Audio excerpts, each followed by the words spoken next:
গরম গরম ডিমের মশলাদার কারি একবার খেলে মুখে লেগে থাকবে। মাত্র কয়েক মিনিটে তৈরি হয়ে যায় আর স্বাদ হবে অসাধারণ। তো চলুন শুরু করি। প্রথমে একটা পাত্রে জল নিয়ে তাতে 1 চা চামচ ভিনিগার ও পরিমাণ মতো লবণ দিয়ে মেশাবেন। মেশানো হলে এই জলে ডিমগুলোকে এক এক করে দিয়ে দেবেন। আমি এখানে 5টি ডিম নিয়েছি। তারপর 10 মিনিট ঢাকা দিয়ে রাখবেন।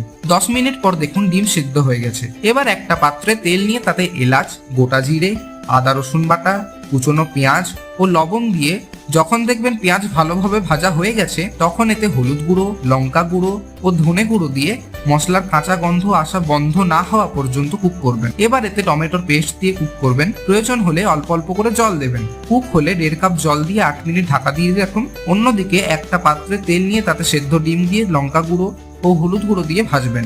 8 মিনিট পর ঢাকা খুলে গ্রেভিটাকে 1 থেকে 1.5 মিনিট নাড়াবেন। তারপর ভেজে রাখা ডিম দিয়ে মিক্স করে উপর থেকে কুচনো ধনেপাতা ও গরম মশলা দিয়ে ভালোভাবে মেশান।